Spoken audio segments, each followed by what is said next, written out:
नमस्कार दोस्तों, first India news पर अभी समय है आपके अपने पसंदीदा शो मार्केट फर्स्ट का। आज के मार्केट फर्स्ट शो में आपका दोस्त और होस्ट मैं लवली वधवा आप सभी का स्वागत करता हूं। दोस्तों, आज हम बात करेंगे एजुकेशन सेक्टर की। एजुकेशन सेक्टर को लेकर बच्चों और उनके अभिभावकों में कई तरह के सवाल होते हैं, और हो भी क्यों ना, क्योंकि एजुकेशन सेक्टर ने एक बड़े बाजार की शक्ल ले ली है, जो हमारे देश के कल का भविष्य यानी आज के विद्यार्थी के लिए जरूरत भी है। बाजार में अपने कैरियर को लेकर कई बार बच्चों के और अभिभावकों के बीच में कंफ्यूजन भी हो जाता है। ऐसे कंफ्यूजन्स को दूर करने के लिए आज हम आपके बीच में लाए हैं मार्केट फर्स्ट का एजुकेशन स्पेशल शो। दोस्तों, आज के हमारे शो में बात होगी, पड़ताल होगी एजुकेशन सेक्टर की।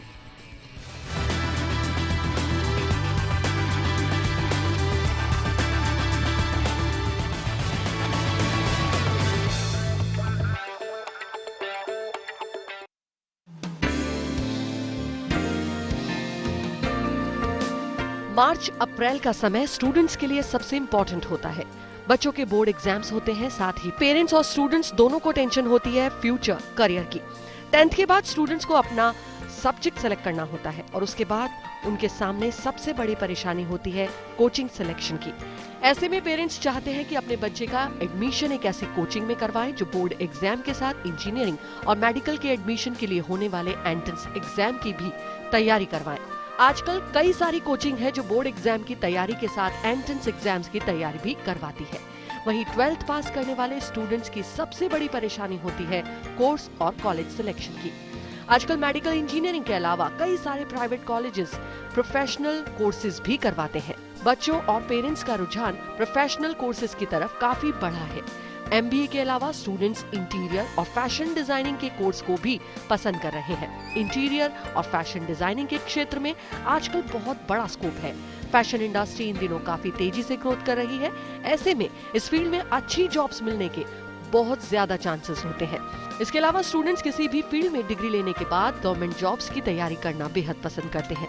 स्टूडेंट्स इंजीनियरिंग और टेक्निकल स्टडीज के बाद भी गवर्नमेंट जॉब्स की तैयारी कर सकते हैं। गवर्नमेंट सेक्टर में कई सारी जॉब्स में टेक्निकल फील्ड से जुड़े लोगों को प्राथमिकता दी जाती है, लेकिन गवर्नमेंट जॉब्स में इन दिनों कंपटीशन काफी टफ हो गया है। हर कोई अच्छी नौकरी पाकर अपना फ्यूचर सिक्योर करना चाहता है। ऐसे में एक अच्छी कोचिंग आपको सही गाइडेंस देने में मददगार साबित हो सकती है। तो आज मार्केट फर्स्ट में बात होगी कोचिंग, कोर्स और कॉलेज सिलेक्शन को लेकर। आज के हमारे एजुकेशन स्पेशल प्रोग्राम में आपके सवालों के जवाब देने के लिए दोस्तों हमारे साथ एक एक्सपर्ट पैनल भी मौजूद है। एक्सपर्ट पैनल में हमारे साथ जुड़ चुके हैं INIFD की डायरेक्टर कमला पोद्दार जी, आपका स्वागत है। अवंती लर्निंग सेंटर के को फाउंडर व डायरेक्टर अक्षय सक्सेना जी भी हमारे साथ जुड़ चुके हैं, और इंजीनियर एकेडमी के डायरेक्टर पंकज गोयल जी भी हमारे साथ जुड़ चुके हैं। तीनों खास मेहमानों के स्वागत के साथ शुरुआत करते हैं आज के एजुकेशन। इसी के बाद हम रुक करते हैं पंकज गोयल जी का। पंकज गोयल जी, आप अपने संस्थान के का परिचय दें। आपका संस्थान क्या कर रहा है राजस्थान में और देश में? नमस्कार, हेलो दोस्तों, myself Pankaj Kumar Goyal. We started this institute in 2011 and जो हमारा संस्थान है बेसिकली उन इंजीनियरिंग के स्टूडेंट के लिए है जो कि अपनी इंजीनियरिंग कंप्लीट करने के बाद में जॉब के लिए सर्च करते हैं या फिर हायर स्टडीज़ के लिए एग्ज़ाम फाइट करते हैं। जो स्टूडेंट हायर स्टडीज़ के लिए एमटेक या फिर IIT से एमटेक या फिर NIT से एमटेक या IISc से हायर स्टडीज़ में एंट्री करना चाहते हैं, उनके लिए जो डिफरेंट टाइप के एग्ज़ाम हैं which is related to higher studies, जिनमें कि गेट आता है। यदि वो अपना गवर्नमेंट सेक्टर में करियर बनाना चाहते हैं, it is related to engineering services examinations ESE। उसके लिए जो डिफरेंट स्टेट लेवल के जो एग्ज़ाम होते हैं, टेक्निकल एग्ज़ाम जिनमें कि JEN है, जूनियर इंजीनियर, AEN है, असिस्टेंट इंजीनियर, इन सारे एग्ज़ाम के लिए हम लोग तैयारी करवाते हैं। मतलब मेजर जो हमारे इंस्टीट्यूट का जो फोकस है वो उन सारे स्टूडेंट के लिए हैं जो कि इंजीनियरिंग अपनी करने के बाद में जब वो जॉब या हायर स्टडीज़ के लिए किसी भी एग्ज़ाम के लिए फ़ाइट मारते हैं। ये हमने 2011 में स्टार्ट किया था and within a span of 5 years we are having 13 centres in overall India including 5 states, and in Rajasthan we are having 5 centers at different locations and 3 centers in Jaipur. यदि हम हमारे previous achievement की बात करें जो कि हमने किया है, यदि आप किसी भी इंजीनियरिंग कॉलेज में जाएंगे, जयपुर के जो अच्छे इंजीनियरिंग कॉलेज हैं, यू विल सी कि जो भी वहाँ से पिछले 3 सालों में गेट, ES या पब्लिक सेक्टर में जो भी रैंक आई होगी, what ever it may be in top 10 और टॉप 100 और टॉप 1000, ऑल जितनी भी रैंक है, all rank from the engineers academy. वो सारे के सारे स्टूडेंट इंजीनियर्स एकेडमी के ही स्टूडेंट रहे हैं। सभी के अपने अपने दावे हैं। हमारे साथ पंकज गोयल जी जुड़े हैं। पंकज जी, आपसे मैं जानना चाहूँगा, कोचिंग की क्लास और स्कूल की क्लास के बाद कोचिंग की क्लास, आजकल ये हो चुका है कि 8वीं और 9वीं क्लास के बाद ही बच्चे को कोचिंग के अंदर दाखिला दिलवा दिया जाता है। क्यों ज़रूरत पड़ रही है कोचिंग की क्लास की? देखिए, कॉलेजेज या फिर हम स्कूल की बात करें तो वहाँ पर जितनी भी क्लासेज या जो टीचर्स हैं वो एक बिल्कुल सेट मेथड पर बिल्कुल उसी तरीके से पढ़ा रहे हैं जो उनको पढ़ाया गया, या बिल्कुल एक सेट मेथड है, सेट बुकलेट है, उन्हीं की तरीके से उनको पढ़ाया जाए। But for fighting any competitive exam, जितने भी स्टूडेंट उस एग्ज़ाम को दे रहे हैं, क्योंकि और बाकी लोग भी उस कॉम्पिटिटिव माहौल में हैं, तो उस एग्ज़ाम को कॉम्पिटिटिव माहौल को क्रैक करने के लिए हमें इस टाइप का एनवायरनमेंट चाहिए, कॉम्पिटिटिव माहौल चाहिए, टेस्ट पेपर्स चाहिए, इस टाइप का चाहिए जिससे कि हम किसी भी एग्ज़ाम को क्रैक कर सकें। इसलिए बड़ा इंपॉर्टेंट है कि हम कॉलेज या स्कूल की क्लास के अलावा हम कोचिंग की क्लास लें, जिससे कि उसको बेटर हम कॉम्पिटिटिव माहौल में आ सकें। किस तरह का माहौल होता है आपके कोचिंग इंस्टीट्यूट की क्लास के अंदर, बच्चा जब वहाँ पर दाखिला लेता है तो? देखिए, जब कोचिंग में स्टूडेंट आता है तो उसके लिए, किसी भी कोचिंग के लिए या किसी भी स्टूडेंट के लिए यदि अच्छा रिजल्ट चाहिए तो उसके लिए 2-3 चीज़ें इंपॉर्टेंट होती हैं। फर्स्ट होता है बेस्ट फैकल्टी मेंबर, सेकंड होता है स्टडी मटेरियल, और थर्ड होता है वहाँ का बेस्ट एनवायरनमेंट। जितना भी वहाँ पर इस तरीके का एनवायरनमेंट है, चाहे वो टीचिंग का हो चाहे स्टूडेंट का हो, वन ऑफ द एक्सीलेंट हो। जितनी भी फैकल्टीज़ जो स्टूडेंट हमारे यहाँ पर इंजीनियरिंग करने के बाद में या थर्ड ईयर फाइनल ईयर में जो स्टूडेंट आते हैं, जितने भी स्टूडेंट होते हैं, जो भी फैकल्टीज़ वहाँ पर उनको पढ़ाने के लिए आती है, they qualified such type of exam, जिसके लिए कि मैंने आपको बताया, जो स्टूडेंट है जिनके लिए कि हम एग्ज़ाम की तैयारी कराएं, which is related to GATE, engineering services, public sector, junior engineer and assistant engineer. जो भी फैकल्टीज़ हम वहाँ रिक्रूट कर रहे हैं वो फैकल्टीज इस टाइप से होगी कि मिनिमम उन्होंने वो एग्जाम 1 या 2 बार निकाला हुआ होगा। दे कंप्लीटेड देयर एमटेक और पीएचडी फ्रॉम द आईआईटीज और NITs. They are having the minimum 4 to 5 year experience. यदि इतना सब कुछ होगा तभी जाके टीचर अच्छे से गाइड कर पाएगा। सेकंड आता है वहाँ के बुक्स का, जो भी हम मटेरियल उनको प्रोवाइड करवा रहे हैं, बिकॉज जितना मटेरियल जो हम स्कूल्स में या कॉलेजेस में देखते हैं, that is very concise material, और उसमें इतना ज़्यादा डिटेल में नहीं होता है कि हम किसी कॉम्पिटिटिव एग्जाम के लिए वो मटेरियल सफिशिएंट है। इसलिए जो यहाँ पर जो मटेरियल प्रोवाइड किया गया है वो स्टैंडर्ड बुक से, जो कि अच्छी बुक्स बनी हुई हैं, फॉरेन यूनिवर्सिटीज़ की भी है, फॉरेन ऑथर्स की भी है, उन बुक्स से उन मटेरियल के क्वेश्चंस, उनकी थ्योरी डिक्टेट करके उसको एक सेपरेट बुक बनाया जाता है, जिससे कि कंसाइज वे में एक कॉम्पिटिटिव माहौल के लिए बुक मिल सके। यदि हम बात करें तीसरा एनवायरनमेंट के लिए, जो कि बड़ा इंपॉर्टेंट है, इंस्टीट्यूट में एडमिशन के बाद में सबसे पहले स्टूडेंट के पास में एक ऐसा एनवायरनमेंट होना चाहिए, हेल्दी एनवायरनमेंट। उसे लगे कि क्लास में इंटर करने के बाद में ही इज़ फीलिंग कि यहाँ पर सब कुछ ठीक है, एनवायरनमेंट ठीक है, टेम्परेचर ठीक है, जो स्टूडेंट का माहौल है, they are also capable for such type of exam. यदि स्कूल या कॉलेज में हम देखें किसी कॉम्पिटिटिव एग्जाम के लिए 50 में से 10 बच्चे फाइट कर रहे होंगे, लेकिन यहाँ पर जो क्लास में 50 या 100 बच्चे बैठे हुए हैं, they are fighting for every exam, और उनका टारगेट एक बिल्कुल फिक्स एग्जाम होगा, जिससे कि सारे ही बच्चों के टारगेट बनेगा कि हमें इस एग्जाम को क्लियर करना है। बिल्कुल एक ही लक्ष्य को निर्धारित करते हुए बच्चे अपने अपने कैरियर और अपने अपने भविष्य की बुनियाद को तय करते हुए नजर आते हैं।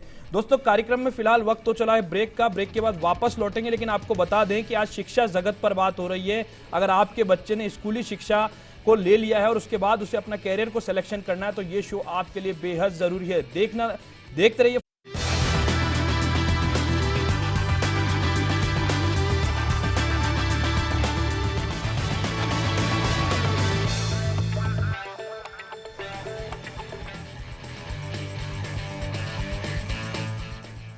दोस्तों, स्वागत है आप सभी का ब्रेक के बाद। बातचीत हो रही है, चर्चा हो रही है एजुकेशन सेक्टर की, शिक्षा जगत पर आज हम बातचीत कर रहे हैं और ये जानने की कोशिश कर रहे हैं कि एजुकेशन के सेक्टर में किस तरह से कैरियर को डेवलप किया जा सकता है और एजुकेशन सेक्टर से जुड़े कन्फ्यूजन्स को किस तरह से दूर किया जा सकता है, इस पर हम बात कर रहे हैं। हम आपको चर्चा की ओर वापस लौटे, लेकिन उससे पहले हम आपको सीधे लिए चलते हैं इंजीनियर एकेडमी जयपुर, जो कि गोपालपुरा के अंदर स्थित है।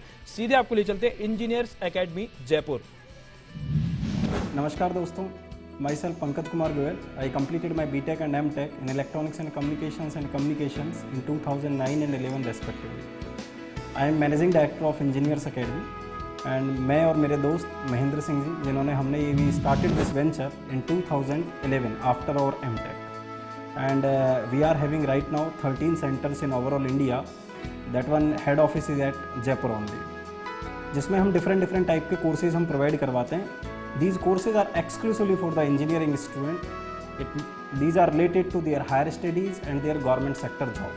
जिससे कि आजकल क्या हो रहा है, मैक्सिमम स्टूडेंट प्राइवेट सेक्टर की तरफ जाने लगे हैं, या एक बेटर करियर के लिए या एक अच्छे फ्यूचर के लिए, उन्हें गवर्नमेंट जॉब के लिए या फिर हायर एजुकेशन में मोटिवेशन के लिए हम ये एग्ज़ाम की तैयारी करवाते हैं, जिनमें major exam GATE, IES, PSUs, civil services, JEN and state level के जो जूनियर इंजीनियरिंग या फिर स्टेट सेंटर लेवल पर जो SSC के जो एग्ज़ाम होते हैं उनके लिए हम प्रिपरेशन करवाते हैं। जिनमें हायर एजुकेशन के लिए जो पहला एग्ज़ाम होता है दैट इज़ गेट। जो भी इंजीनियरिंग के स्टूडेंट होते हैं जो थर्ड ईयर फाइनल ईयर में जो होते हैं वो इस एग्ज़ाम के लिए तैयारी कर सकते हैं। If they are planning their career and they miss their chance from the IITs और NITs at the time of graduation, second one is your ESE engineering services examination that is conducted by UPSC।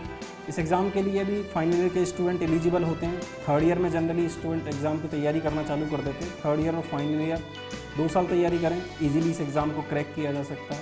And third exam is related to their public sector examination और junior engineer और assistant engineer. इसके लिए भी हम different exam to exam different type की हम classes इसके लिए कंडक्ट करवाते हैं। इसके लिए जो कोर्स ड्यूरेशन होता है वो अराउंड 6 to 12 मंथ के इन बिटवीन होता है। दैट डिपेंड कि आप कौन से ईयर में एडमिशन ले रहे हैं, कौन सी ब्रांच में एडमिशन ले रहे हैं एंड कितने टाइम के लिए आप वीकेंड कोर्स में एडमिशन ले रहे हैं या फिर रेगुलर कोर्स में एडमिशन ले रहे हैं। इन एग्ज़ाम में इनका जो सिलेबस होता है it is completely related to engineering background, that is technical as well as non technical. Technical includes their engineering syllabus, जो उनकी इंजीनियरिंग में आप डिफरेंट सिलेबस सब्जेक्ट पढ़ते हो, और non technical includes engineering mathematics, reasoning, aptitude and English. ये पूरा syllabus होता है। और यदि आप इस एग्ज़ाम की तैयारी करते हैं तो within a duration of around 6 month, minimum we need 6 month and maximum 12 month, it is very easy to crack the exam, जिससे कि आप अपना बेहतर फ्यूचर बना सकते हैं। जयपुर में we started this venture on 7th March of 2011 and right now we are having 13 centres in overall India including 5 states, जिसमें कि जयपुर में, राजस्थान में भी हमारे 5 सेंटर हैं, गुजरात में हैं, बिहार में हैं, UP में हैं, पंजाब में हैं। इस तरीके से हम डिफरेंट सेंटर्स पर डिफरेंट सिटीज़ में हमारे सेंटर्स अभी वर्किंग में हैं। The working of this centres is centralised from Jaipur only. यहीं से हम फैकल्टीज़ को रिक्रूट करते हैं, यहीं से हम मटेरियल डेवलप करते हैं, यहीं से हम टेस्ट सीरीज डेवलप करते हैं। Each and everything is conducted by the head office only. यहीं से फैकल्टी सर्कुलेट होती है। If you are talking about the faculties, तो जितनी भी फैकल्टीज़ हमारे यहाँ होंगी वो 2 टाइप की फैकल्टीज़ होंगी, whether they are having the qualified engineering services examination और working after that working in engineering examination, or they completed their MTech or PhD from the IITs or NITs. And apart from these 2 things, they minimum have the experience of minimum 3 to 4 year experience. इस type से हम उनको recruit करते हैं। उसके बाद में content development के लिए एक सेपरेट टीम बनी हुई है।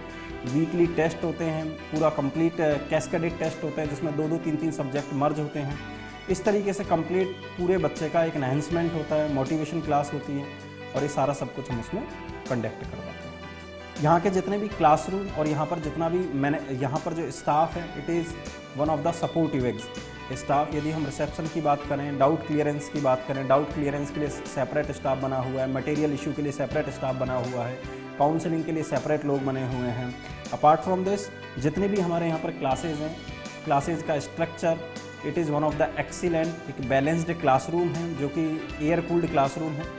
इसलिए मैं आपसे ये कहना चाहूँगा दोस्तों, यदि आप फ्यूचर में आप या आपके मिलने वाले आपके परिवार में से कोई GATE, engineering services, public sector, junior engineer, assistant engineer, किसी भी टेक्निकल एग्जाम के लिए यदि वो प्रिपरेशन करना चाह रहे हैं तो Engineers Academy is one of the best destination. Thank you very much. Hello friends, my name is Kirti Kaushik. मैं इंजीनियर्स अकेडमी में as a faculty in civil engineering stream काम कर रही हूँ और मैंने पहले अपनी स्टडी भी यहीं से करी है और यहाँ का जो एनवायरनमेंट है उसने मुझे फोर्स किया है कि मैं वापस एज अ फैकल्टी या एज अ वर्किंग मेंबर यहाँ पे काम करूँ।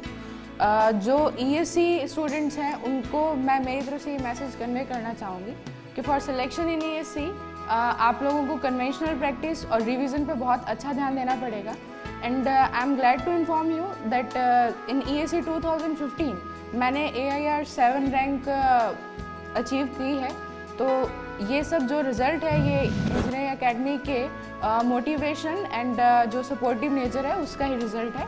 And wish you all the best. Thank you. Pankaj ji, आपका ही रुख करना चाहूँगा। आपके संस्थान की बात चल रही है, नंबर 1 तो आप आ गए, लेकिन नंबर 1 का तमगा कैसे बरकरार रखेंगे आप? देखिए, पिछले जब हमने 2011 में ये स्टार्ट किया था, that time we are having around 180 students in a year.